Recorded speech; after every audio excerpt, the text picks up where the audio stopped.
about sports. This is what the greatest thing about sports is. You play to win the game. Hello? You play to win the game.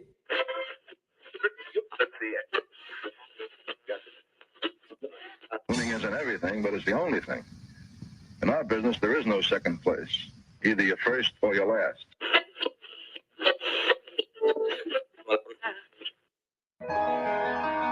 Ain't this what they've been waiting for? You ready? And now, the W with Walls and the Crew. Good morning. Where winning isn't everything, it's the only thing. On 100.1 FM. Good morning. And Facebook Live.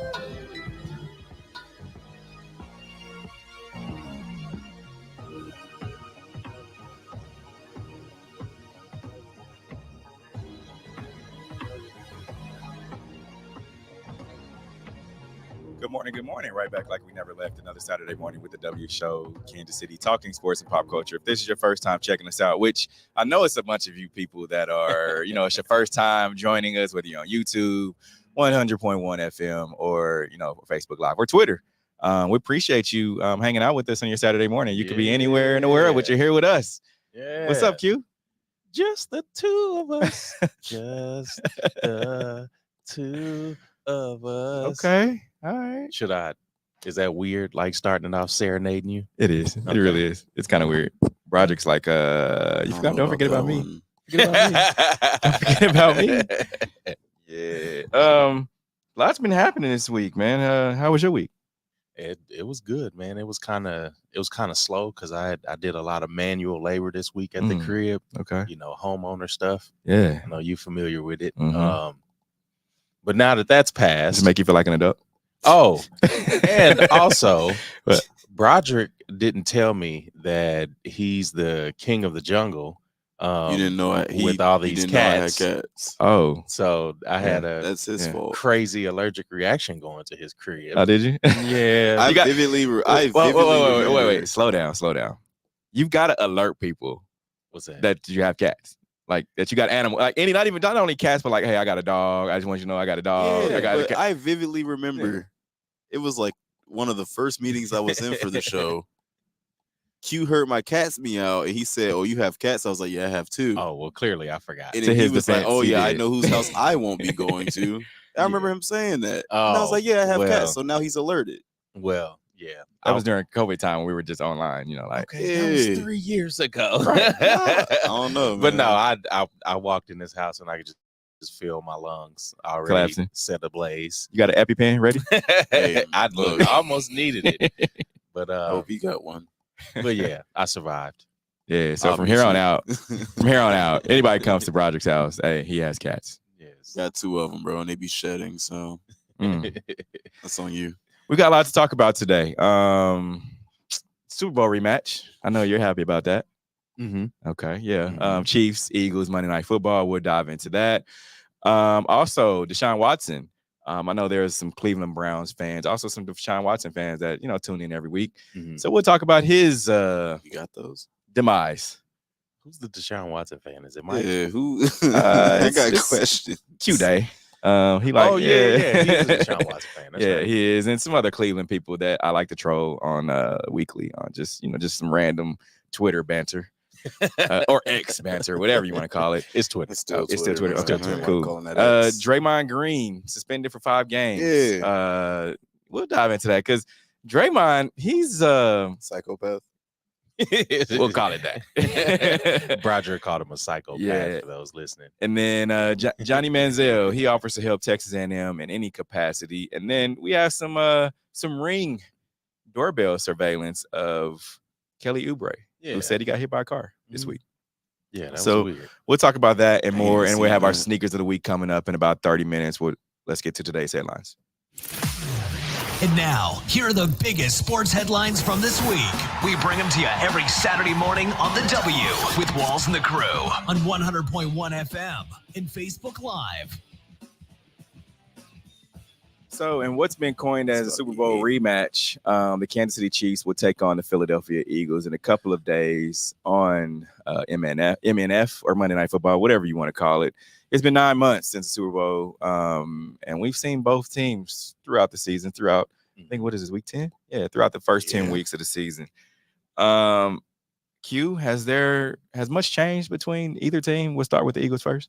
Since Super Bowl 57. I mean, plenty has changed with the Eagles. They lost both of their coordinators, which the defensive coordinator probably shouldn't have gotten a job so fast. And I haven't done an update on because he's in Arizona or something, somewhere. But they have changed as an offense. Both offenses are not as high powered as they were. The Eagles still fare well. I think they have arguably the top receiver in the league. Okay. So that helps having depth as far as in the wide receiver room. And then I think the Chiefs are almost opposite of that. Okay. They've kind of piecemealed their offensive game plan together for the year.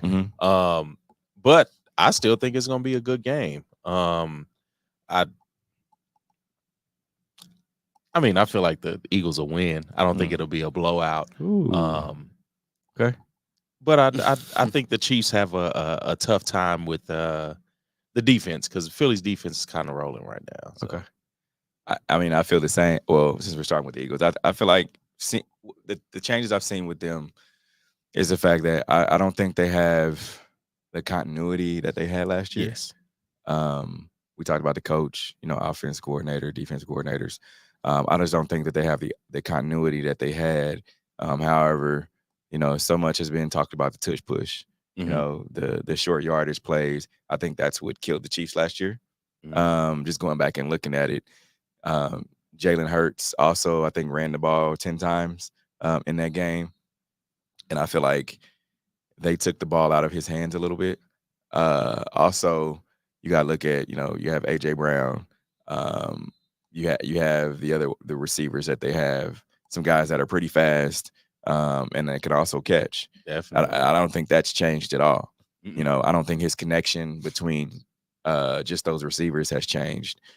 But when you look at just the Eagles as a whole, I do believe that they're coming into this game, and a lot of them, I watched some of their press conferences this week and their interviews, and they just talked about, hey, the ring is already gone. Like we can't, we're not playing for the ring. We're playing of last year. We're playing to get to that point this year. So we're not worried about that. But then I do believe that it's more riding on the Eagles than it is the Chiefs. Look, they've already beaten them. They've beat. So the Eagles, it's like, all right, we've got to slay the dragon, if that makes sense. So I think there's more riding on the Eagles winning this game than there is the Chiefs. No, definitely. And then with them, having the best record in the league right now, you want to hold on to that. Of course. Of course. I think if they win this game, they'll have one more before they're, the definitive number one team over the full NFC in the conference. So yeah, it's definitely a lot riding on it. It's an away game. It's a prime time game, and it's one of those games where you have to live up to the hype. And that's for both teams. Yeah. The Chiefs defense is rolling right now. It's flashes of I think it was the 93 or 94 team. Yeah, Derek Thomas, Neil Smith, Dale Carter. They had Duran, all those guys on that team, man. It's crazy. Yeah, and so I think they have a chance to really make a statement. The Chiefs defense, the last couple of seasons, they didn't really put it together until the final few weeks of the season, especially in the second half of the season. And that's where we're at right now. We're past the second, we're well into the second half of the season. And they have a lot to prove. I mean, because it's a lot on the table because, I mean, you have a depleted AFC right now. Right. Your biggest competition outside of Lamar Jackson, both Joe Burrow and Deshaun are gone for the season. So I it can't. kind of Joe's not gone for the season. He just has a wrist sprain. But Nah, he's out for the is season. he out for the season? yeah for the He's out season. Oh, I thought they yeah. said it was like I thought it was broke. He tore a ligament in his wrist. Oh, it's a ligament. Okay, Yeah. I thought they said he had broke his wrist, but yeah, the AFC is wide open right now. I mean, I think the Chiefs already thought that they, were going to be the leaders in the AFC. And are they tops in the AFC right now? the Chiefs are by one game. By one because game? of you think about the Ravens. They're right. I mean, they're right there. The Ravens are 8-3, but the Chiefs haven't played, their 8th game yet. Mm-hmm. So, or their next game yet. So, the Ravens have played 11 games and the Chiefs have only played 9. Mm-hmm. So yeah, they're right there. If the Chiefs lose this game, then they'll be tied with the Ravens. Mm-hmm. And they don't play the Ravens this season, so they'll look at who they've their opponents. And then I mean that can potentially be. And then about Dolphins are right there too. Yeah, the Dolphins are right there, but I think that Germany won took a lot of wind out of their sails. Well, the loss in Germany to the Chiefs, I think that took a lot of wind out of their sails. They could possibly get a resurgence, but I don't think the Dolphins are ready for that upper echelon of the AFC. Starting the season, I thought that. Yeah. Especially with Tyreek coming back, Jalen Waddle coming back, Tua getting back healthy. Yeah. I mean, you had all the pieces in place, having that defense, but seeing how they struggled with the Chiefs, with a depleted Chiefs offense, and not being able to overcome, more than just a pass rush of the Chiefs defense. They just had a tough time with the Chiefs defense the whole day. Yeah. Looked very bad. And that's I don't think they're ready for that next step yet. I think they're where Buffalo was around 2020. Yep.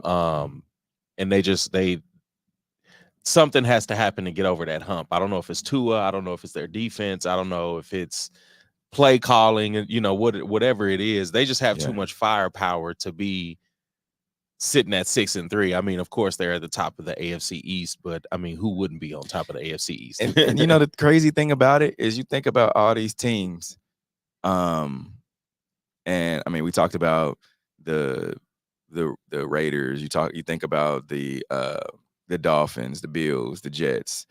We even look at the Patriots. All these teams, what are they missing?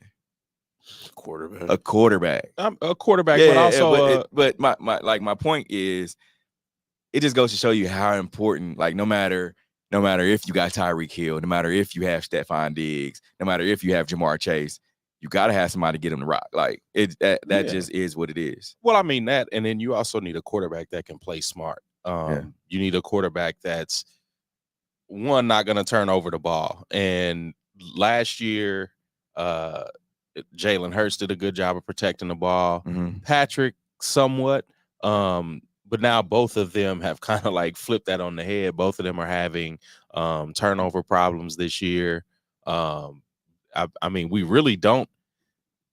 We're in week 10 and we don't have a clear MVP for the season. I think around this point last year, it was either Patrick Mahomes or Jalen Hurts. Like, I mean, as of right now, you gotta look in Baltimore, man. All the heat that Lamar Jackson has taken the past couple years, he can't throw the football. He's not accurate. They'll never win with Lamar. Oh, he's looking for a new contract. Oh, he had a little injury that led into, I'm not going to play in this game. I'm not going to finish out the season. So all that stuff lingering over his head. Yeah. And then this year they're sitting here at 8-3, at the top of the AFC North. And it's like, man, Lamar's balling. Yeah. And the addition of OBJ, OBJ can't get it done. He's still injured. Now OBJ had over 100 yards last week? Yeah. So, I mean, the Ravens, other than the Chiefs, I mean, you have to have them favored. So who's more scary right now? And this may be a crazy question, but who's more scary between the Ravens and the Texans right now? The Texans? Oh, Ravens and Texans? Ooh. I would say the Ravens because they know how they've had the experience and know how to win. Mm-hmm. The Texans, they have a young quarterback. It can go either way, right? Like he's having success in the league right now, but how long can he sustain that? You know, they still have an organization who's Texans fans. I'm sorry, but they're used to losing. Yeah. Right. They haven't had that success yet. And you talk about the wind out of sails. I think that happened when the Chiefs came back to beat the Houston Texans in the playoffs. If you remember that was the height of Deshaun Watson. I think that was also the end of Deshaun Watson and the Houston Texans. Yeah, that definitely was the end. But I mean, the Texans did have a lot of promise in that year. But yeah, that year I think it showed a lot of deficiencies. And you have teams like that. I think the Dolphins are that team this year. You have a team with a lot of promise, but you're sitting at 6-3, and you haven't beaten a team with the winning record since last season. Yeah, and that's, I mean, if you're going to talk about the best team, especially in the AFC East, that's glaring. Yeah, like that's super glaring, and I don't know. I just think the AFC is still a wide open contest. And then on top of that, the MVP race is not solidified from anybody yet. I don't think there's no front runner, but I think in these next probably 2 to 3 weeks, I think we start seeing some of the cream rise to the top. But I mean, who is that going to be? Because there's no Joe Burrow. There's hardly any competition right now. Yeah, I mean, you look at who the Ravens have coming up. Of course, they just beat the Bengals. Then they have the Chargers. They have a bye this week. Then they have the Chargers. Then they have the Rams. They're in LA. Then they're at home versus the Rams. Then they have Jacksonville. They have the 49ers. They have the Dolphins, and then Steelers. So, I mean, they might drop one of those games. Ooh, only one? Only one. I mean, I could see if Lamar's still rolling, only one. Oh, I could see the 49ers. I could see them losing to Jacksonville. Jacksonville. Not happening. Nope. Sorry. In Jacksonville, and then I'd have to Dolphin, and then Miami sucks. and then Pittsburgh coming in as a spoiler. Sucks. Pittsburgh is possible. I can give you that spoiler this year. That's all they can do. But I really only see like one loss in the last 6 games. Pittsburgh right up there. Yeah. Very nasty. Like they're right there with everybody. Let me see. You got yeah. Because I mean it's open, like you said, but I think the front runners, Chiefs, Dolphins, Ravens. And if this was last year, I would probably say the Jaguars would be a scary team late in the season. Yeah. Calvin really sucks. But yeah, I don't think they have that firepower this year. You talked about the continuity some teams have from season to season, and how Philly kind of lost that. I think the Jaguars kind of lost that spark that they had. Yeah. All right. So outcome for Monday night's game. What do you got? I mean, of course, the Eagles. Of course, huh? I think it's of course. I think the game, both teams will be in the 20s. I'd say like 29-21. Okay. Eagles. 29-21. I've got the Chiefs. It's gonna be raining. It's gonna be cold. If the rain holds off, I think the over-under is, I want to say it was 72, if I'm not mistaken. 72 points between teams? I believe it's 72. That's a lot. Yeah, I thought it was 72. But, sheesh. Said it's going to be a high-scoring game. I don't think so. I would say 31-37. Yeah, I don't think so. I think this is the game we see both of the defenses really kind of step up. And I think it just becomes those little small mistakes that both teams make, similar to the Super Bowl. Yeah. But I don't think we see that high scoring of a game. Yeah. Okay. All right. Deshaun Watson. We talk about AFC teams. He's undergoing season-ending shoulder surgery. So the Cleveland Browns announced on Wednesday that Watson will undergo season-ending shoulder surgery to repair a broken bone in his throwing shoulder. Yeah. Watson, he suffered the injury in the first half of Sunday's victory over the Ravens. And then played through it. And then, played through it. So the 28-year-old suffered a displaced fracture in his right glenoid in his right shoulder. Surgery expected to allow full recovery. Yeah, I hate it for him. He was on the road to coming back. I think we saw flashes of greatness from him over the last like 2 or 3 weeks. We did. We saw the old Deshaun somewhat coming back, but I think this just really sets them back way more than they expected. But I mean, he's got 200 guaranteed, so it's funny because every time we talk about that team, Deshaun Watson, they lose a game. Oh, he's got 200 million guaranteed, so it don't matter. Don't. Yeah. I mean, any other quarterback in any other time would be worried, right? I mean, we could flip it on his head. Should Kirk Cousins be worried? Yeah, he really should. Yeah. I mean, you're in a league where the prototypical quarterback, and we've talked about this over the last 5 years, where the prototypical quarterback is dying. Not being able to be mobile. Your Joe Burrows, your Kirk Cousins. Joe Burrow, not mobile? Joe Burrow's definitely mobile. Joey B? Very mobile. He's very mobile. He's mobile. He's not going like he's mobile. Lamar Jackson. When I'm talking about mobile, I'm talking about your Jalen Hurts. I'm talking about your Lamar Jacksons. Those Patrick are one of Mahomes. one. We can't even throw Patrick in that list. Jalen Hurts and Lamar Jackson are by far top tier when you talk about being mobile. Even if we really want to talk about I mean, that's Patrick too. Patrick, his escapability in the pocket.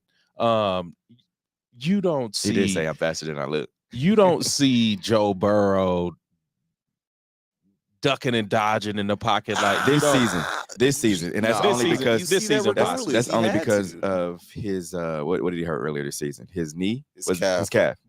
But also, wasn't Joe Burrow like the highest sacked quarterback a season or two ago? His offensive line is terrible. Yeah, I give you the offensive line is terrible, but again, if you can't move, yeah. I mean, thank goodness they got Orlando Brown. No disrespect to Orlando, but yeah. No, replacement definitely. ain't no better. But I think what's tough about that is that in this game currently, and especially where we sit, the game is way too fast right now. I mean, you have players that have been developing since they were 2 and 3 years old, developing speed and strength, and they've done it their whole lives. And when you get to the NFL as a quarterback, you need to have some sort of athleticism. And I think Deshaun being able to come back, his athleticism not only carries him, but it's just another one of those strengths. Like, you can't have a quarterback that can't get away from these linebackers that's running 4-3s and 4-5s. You have to have somebody that can move around, avoid injury, because you don't want to get hit, really hard. And it's a different league when you talk about athleticism than what it was back then. Like, back then you could have a Troy Aikman and put all of these speedsters around him, and Troy Aikman doesn't have to run the ball. But now you have linebackers and sometimes now DNs that run a 4.5 40. Yeah. So you need somebody that's gonna have some agility to get away from that. And then when you don't, you start having these shoulders getting knocked out of place. And what did Kirk Cousins hurt? Was it? I can't remember. Kirk Cousins was it his Achilles? It was something. It was his Achilles. I think it's Achilles. But it's tough injuries like that, and then coming back from that when you're not mobile yet. I mean, not mobile at all. I mean, look at Nambarino when he came back from Achilles injury, and he wasn't a mobile quarterback at all. But got a good age too, though. Kirk, and Kirk Cousins is up there. Yeah, 30s. Yeah. Sure. So, but I don't think it's over for him. But I think his time in Minnesota might be dwindling down. So yeah, we talk about time dwindling down. Draymond Green's time is maybe dwindling down in Golden State. Draymond's been suspended for 5 games for putting Rudy Gobert in a headlock. So Golden State Warriors, Draymond Green, he's suspended for 5 games for forcibly grabbing Ruby and around the neck in Tuesday's game versus Minnesota Timberwolves. So the altercation broke out inside the opening 2 minutes. And I want to stress that the opening 2 minutes is like y'all woke up ready to squabble. And let's see what happened. Working on Wiggins, little step back 3. And so we're scoreless. We'll stay 0-0 the first 2 minutes. And then look at Klay Thompson and McDaniels. What is going on with that? Wow. You've got a full-on fracas going on. Draymond came in to defend Klay. This got out of hand very quickly. Look at Klay Thompson's jersey. It's ripped up. Now, that's more than a scuffle. We're going to have to go to replay and look at all of this, but Klay Thompson's never been involved in anything like that. What was Jaden McDaniels doing? They were going at each other's heads. That was serious. I mean, as you said, Klay's going to need a whole new jersey. Klay is as mild-mannered a player as we've ever seen. They're just running down the floor, and they got tangled up.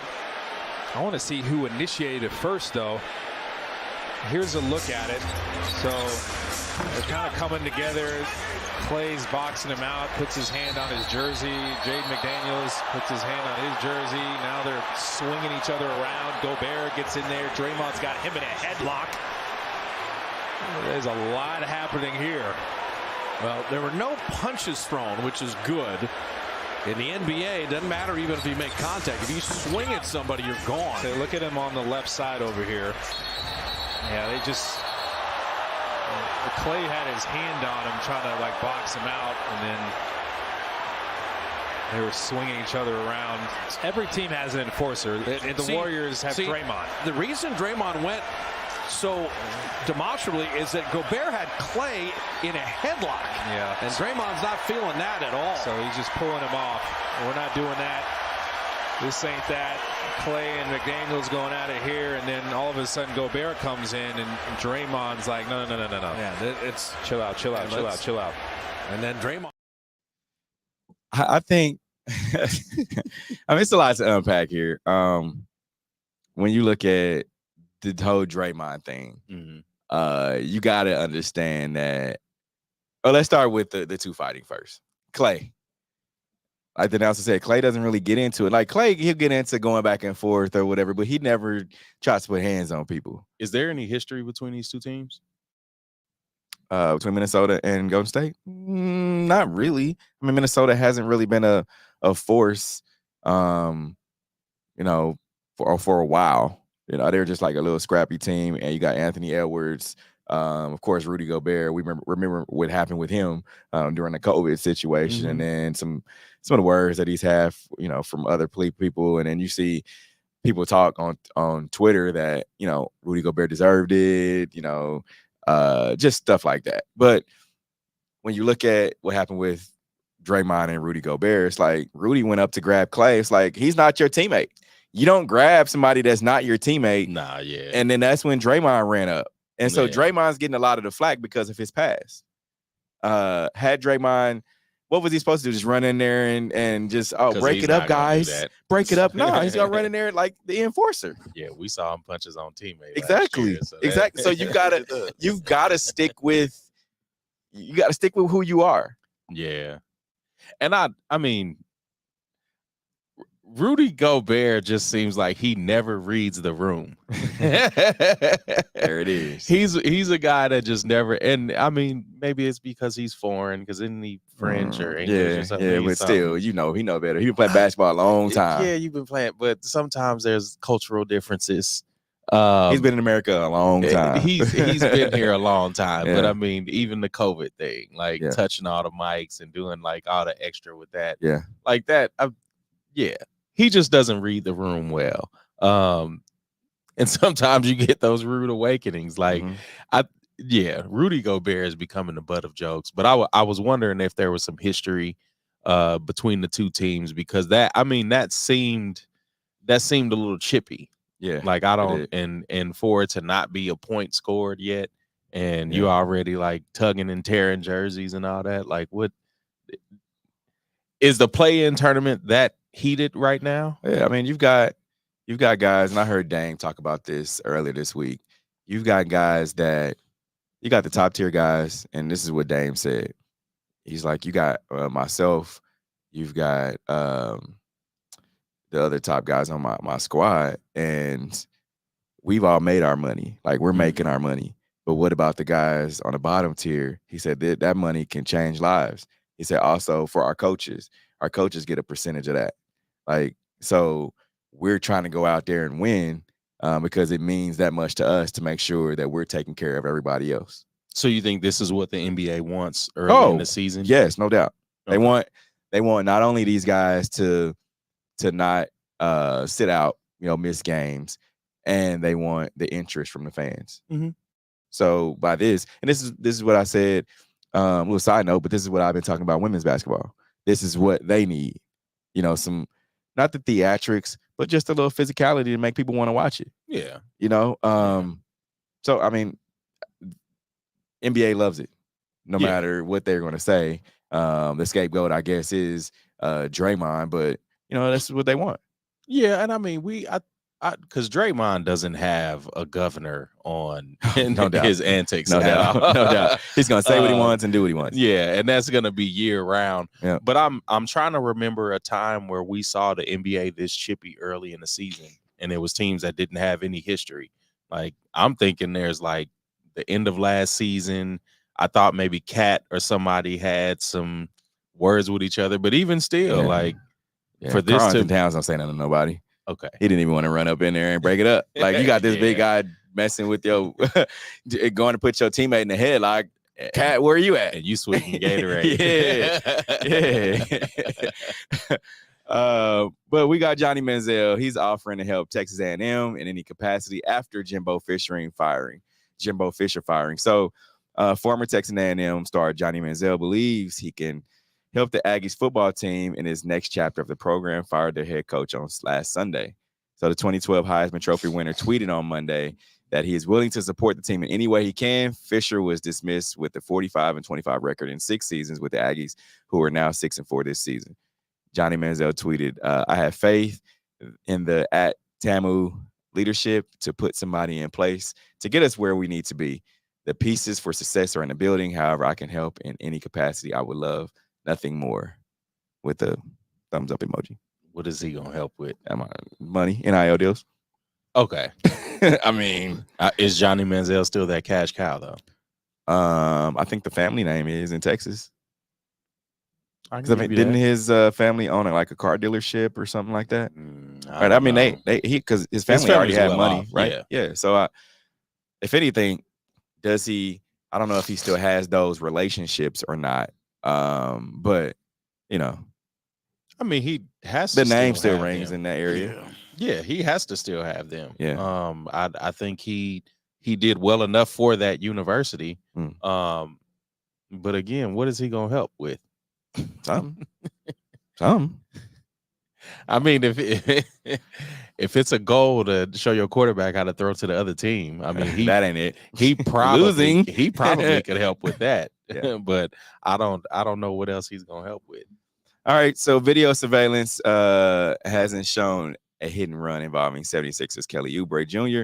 So surveillance footage has yet to emerge showing Philadelphia 76ers wing Kelly Oubre Jr. an alleged hit and run that has sidelined him indefinitely, according to Max Marine and the Philadelphia Inquirer. So Oubre told police he was walking in the city center district of downtown Philly when a vehicle struck him when his driver side mirror as he was crossing the street. However, Philadelphia police sergeant said in a statement that the department recently does not have any video or photographic evidence that depicts this collision. So Wednesday night, TMZ posted a video showing Kelly Oubre Jr. Lurching into his apartment following alleged hit and run incident that took place over the weekend. So that was from his Ring video camera. Let's see the video.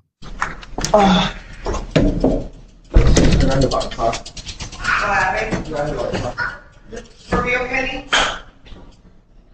Oh my God, he got hit by a car, son. He got hit by a car. For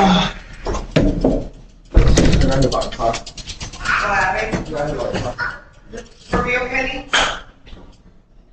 Oh my God, he got hit by a car. I mean, no matter what was questioned after when this report came out, of course, there's no video footage. He has broken ribs or bruised ribs or something. Your initial reaction to things as you're walking in the house, if something really happened, that's your family. You're gonna tell them, like, hey, and then you're gonna figure out what to do from there. Like, you're not gonna just say, "Oh, I got hit by a car" while you're walking in the house. You're gonna say, "Hey, man, they jumped me, man. Let's excuse me." Yeah. Yeah, but that's what you're gonna say. Yeah, nah, you definitely gonna walk in and I mean he did exactly what you would do. Like you leading with the what was wrong. Yeah. And especially if you hurt, like, yeah, I could see him walking in, but it was just funny seeing people, like, once the cops announced that they couldn't find, where he got hit by a car, and people was calling him Jussie Smollett. Yeah. So that was funny. But I was reading the thing where people were saying, like, he's new to the city, so he may not know exactly what intersection he was at. So I don't know if the police knew what exact camera to look at, but this is odd. Like, this is really odd, but I mean, hopefully he's all right. Yeah, and it's interesting because so many people in Philly like ride bikes and ride motorcycles and dirt bikes and things in the street, and we don't hear about it. I don't know if it happens, but we don't hear about folks getting hit. I'm sure it happens. Because I think I saw some people comment that's like a very terrible intersection too. So I don't know. This is just an odd story because you would expect some kind of like traffic cam to like see him. True. All right. Lee Summit North Rockhurst football coaches sound off on blown call in playoff game. So Rockhurst High School defeated Lee Summit North 24-21 in a playoff game last week. However, the one play in the second quarter is getting most of the attention. So footage shows that officials made a mistake in a touchdown that was called for Rockhurst. Let's see what happened. Video courtesy of our friends at KNBC 9 News. Well, it's a lot quieter than everybody thought it would be here at Lee Summit North today, and that's because the football season is over. But there's a lot of disappointment, especially after what happened in that end zone Friday night. Just before halftime, this is the play that everybody's talking about. Officials called it a touchdown, tying the game at 14. People think that ended the game, and it was a second quarter play deep in their territory. There's a pass interference call. We would have had the ball in really good field position with first down. I'd hope we could have scored on that series. We were moving it really well. It was not a touchdown, but at the same time, it was right before half.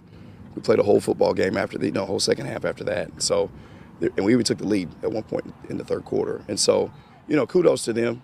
Rockhurst, Coach Kelly and his team, they did a really good job, and they're moving on. Mosey and Donahoe are both highly respected coaches of high-powered teams, and they agree sometimes the ball just sometimes the ball just doesn't go your way. But I feel like, and a friend of the show, Coach Mosey, he said it. I mean, he said it right. He's like, it happened going into the second half. We had a whole other half, to make sure that we played it well enough to win the game. Mm-hmm. I mean, that'll change the momentum of the game. Yeah. And especially when you have very young players, teenagers, it's tough to overcome that type of adversity because now you feel like the refs are against you. And that's a tough feeling to have because, I mean, even when we were playing, like, it was tough to have that feeling of, oh, the refs are cheating. Yep. Like, and especially when there's multiple things that don't go your way. Like, you could miss a pass interference call. You could miss a holding. Like, stuff like that really doesn't affect the game a whole lot unless it happens a lot. But then for something as, I mean, obvious as this, like, you could see the ball and there's multiple camera angles. I mean, you can't, high school football, you can't go back. I mean, you can't. Yeah, but I'm saying we saw multiple angles of cell phone video. Yeah, and you had the ref there, but I feel like the ref was looking at the pass. I guess the pass interference call. That's what it was. and he was throwing in the middle of throwing his flag. You saw the ball drop, and all the ref probably is looking to catch his flag.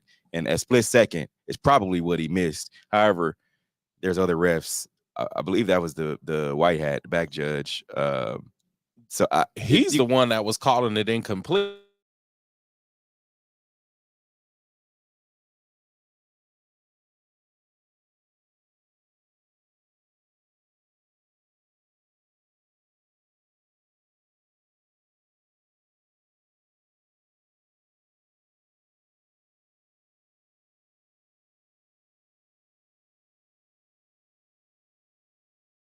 Hoping to alert, high school footballs around the country to be able to get a review system in place for future and only playoffs, which I feel like makes sense. It makes sense, but I don't think it happens. I mean, these school districts are scraping money together, and we could barely pay teachers, but we want to put forth some finances to the side to make sure football games have replay. Rockhurst got it. Rockhurst got it. Yeah, but what about the other? Rockhurst got it. What about the other 100 districts in the state? And it'd be on not the districts. I feel like it would be on the Missouri State High School Athletic Association. They would have to take the cameras or even hire out a crew. And so who's gonna do that? And then they got it. They got. I mean, yeah, but so how many high school football games do you think happen within the Kansas City metro area at one time for playoffs? No, I'm just talking for playoffs. Oh, for playoffs? Just for playoffs, not for every game. I'm just talking just for games that mean something. But again, you're thinking of 3 to 4 weeks of probably in the city. I would say 8-9 games, maybe 10 games, maybe 10 games for the first week, and then it lessens out. So you're thinking of maybe 20 games, maybe. But again, where's the money going to come from? And I mean, Missouri State High School Athletic Association, they got it. But also the camera crews that you need with the experience. Like we're thinking about the NFL and college, where they have these stadiums that hold 1 million people, and those 1 million people are pitching in. Meta says Pat Mahomes got it. And I don't think he's trying to spend any of that money so y'all can see replay for high school football. Right. So, that's one of those costs that I think people take for granted. Like, yes, we see it in the NFL, but I mean, how much money do you think the NFL spends per game on production teams? Exactly. A lot. And so we see the money coming in from for commercials and things. That money goes to a lot of that goes. And to so we're gonna take that level of production and put no. You don't need that level of production. You just need a couple of cameras on the end zone. Okay. You see me and you out there with a camera. You definitely don't see me out there because my attention span. All right, since we're talking about sidelines and replays and football, one of the hosts for used to be an NFL sideline reporter, Charissa Thompson, she apologized after saying she fabricated NFL sideline reports, facing a mountain of criticism. So Fox Sports and Amazon Prime Video Thursday Night Football host has apologized after saying she used to make up her reports when working as a sideline reporter earlier in her career. So speaking on the Part of My Take podcast, which was released last Wednesday, Thompson admitted to fabricating reports.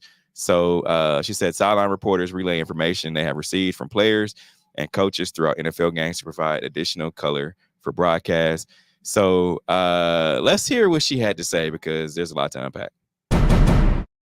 There is a reason that I'm no longer a sideline reporter, and I say this to Aaron Andrews all the time. I'm like, you prep all week long. You have all these calls with players, you have all these calls with coaches, you have all this for 15 to 20 seconds. And then half the time it's not even on camera. Right. It's just like a report. So I'm like, the amount, the ROI on the amount of work that you put in versus what you actually see, I give them so much respect.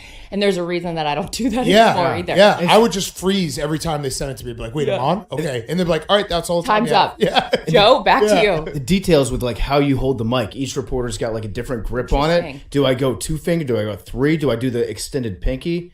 Like which way? You have to make sure that the mic flag is pointed directly at the camera. And there's a lot of red meat too because it's like a break in the action. So if you screw up anything, that's all anybody talks about for the next 5 minutes on Twitter. It's a big, where's the upside? Like you're only going to fail in that situation. Yeah, I just talked to Mike Tomlin. He says that we need to go out in the second half and compete.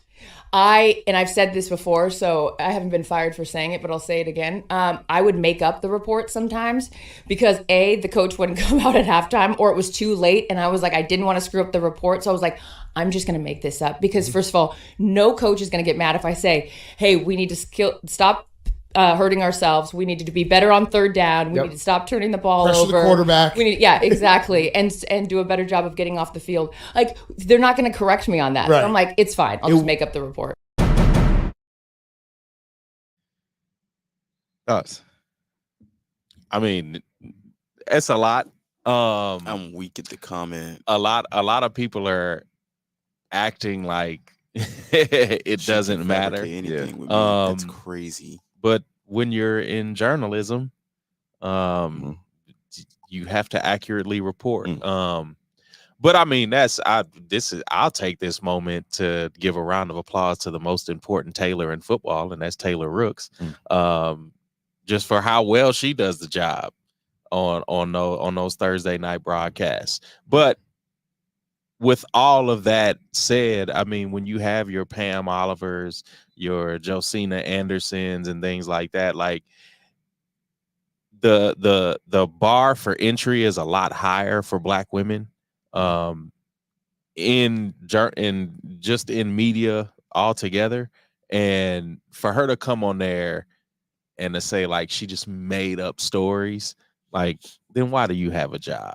Like, go do something else. Like there's something else that you could do. Like there's people that actually care about not only the game but the job of journalism, and it doesn't matter if it's 15 seconds. Like she said, you spent all week, you spent a whole week talking to staff from a football team, GMs, coaches, players, the whole nine, and you can't come up with 15 seconds as a journalist.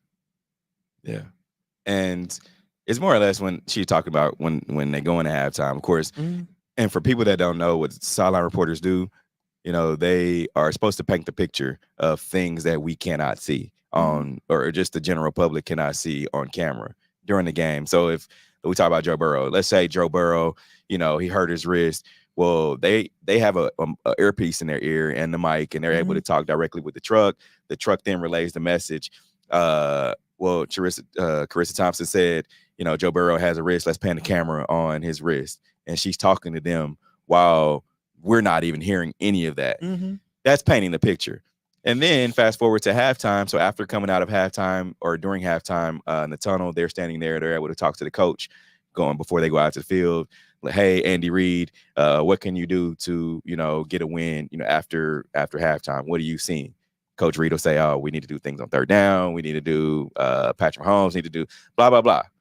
And she reports that as the third quarter is getting started. Well, for whatever reason, she couldn't get to those coaches, or they just didn't want to talk. And so she made up what she felt like that they would say, depending on whatever. Now, there's no integrity. And like, you got to me, as a journalist and as a speaking just from being in that on that stage, right? You can't say that. You can't do that, because not only whether it's Black women, white women, Black men, Black white men, right? Like there's not only women are sideline reporters, but men are as well. And people already think that journalists are liars anyway. They already think that, you know, oh, well, they're not telling the truth. this just helps them double down on their case. No, yeah, because you saw that you could go and look at a lot of the comments under their posts, and you start seeing a lot of people bringing up Fox News and CNN and MSNBC. Exactly. So it's like, what else are they lying? What else are they lying about? So now I feel like this is something that what Tyreek Hill says, it doesn't need to be said. Mm-hmm.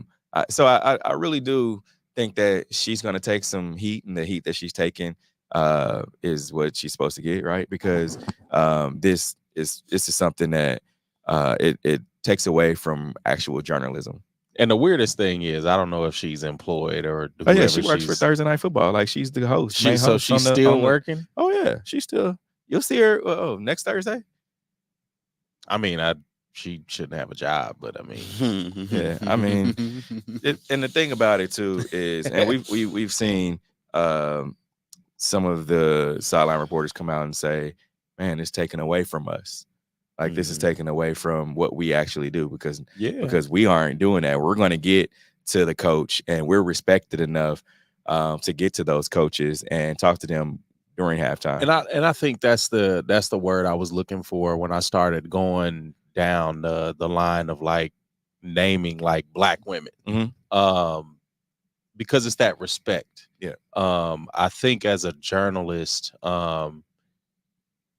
you're fighting for respect. Like you're fighting for the respect of the coaches to say, hey, pause, give me 30 seconds, a minute of your time, and coaches, they don't every second counts for them, every minute. And I mean, we talked about, that's why I like Justina Anderson, because she's going to demand her respect and she'll talk to anybody.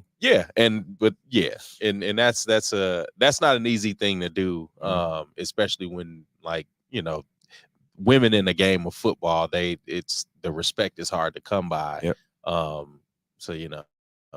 Respect is a big thing. So. All right, we're going to take a quick break. Coming up, we'll have our Hate It or Love It segment. This is the W Show. We'll be right back. You're tuned in to the W with Walls and the Crew, where winning isn't everything. It's the only thing. On 100.1 FM and Facebook Live. Are you not entertained? Are you not entertained? Is this not why you are here? Come spin with us, Kansas City. KC WeSpin 360 is the coolest 360 video spinner experience for events. KC WeSpin 360 is taking it to the next level. The 360 video spinner platform rental will be the life of the party.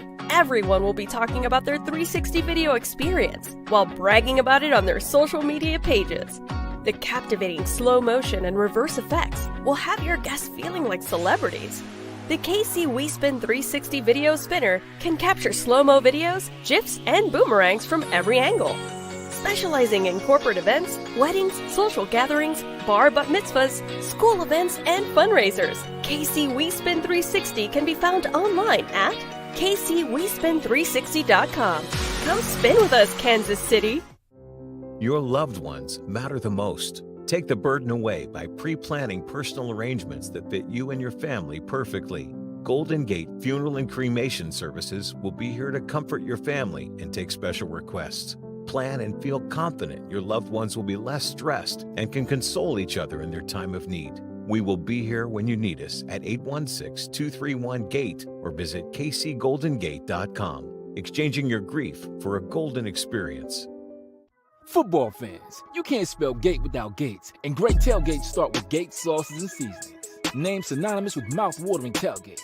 When you make your list of tailgate essentials, add Gates sauces and seasoning to that list. Spice up your tailgate experience with that unmistakable great taste. Available in 4 tantalizing flavors: classic, sweet, mild, and hot.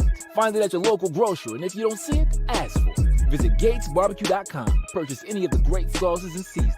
Great tailgates start with Gates.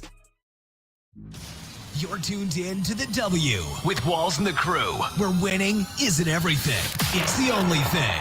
On 100.1 FM and Facebook Live. Back in on the W Show. Remember to interact with our show. Use hashtag talk about it, message us, and we'll talk about whatever topic you want. Let's get to our Hate It or Love It segment. It's that time for Love It or Hate It. Hate it. If we love it, we talk about it. If we hate it, we move on. All right, first up with our sneakers of the week. We've got the Air Jordan 3 women's off Noor. Those are kind of cool. I wish they had them in men because I need some black shoes. You can get them in Yeah, men. you can Still start just get getting it's like a 12.5 Yeah, converted. I like those. I don't know. Then Air Jordan 4 Craft medium olives.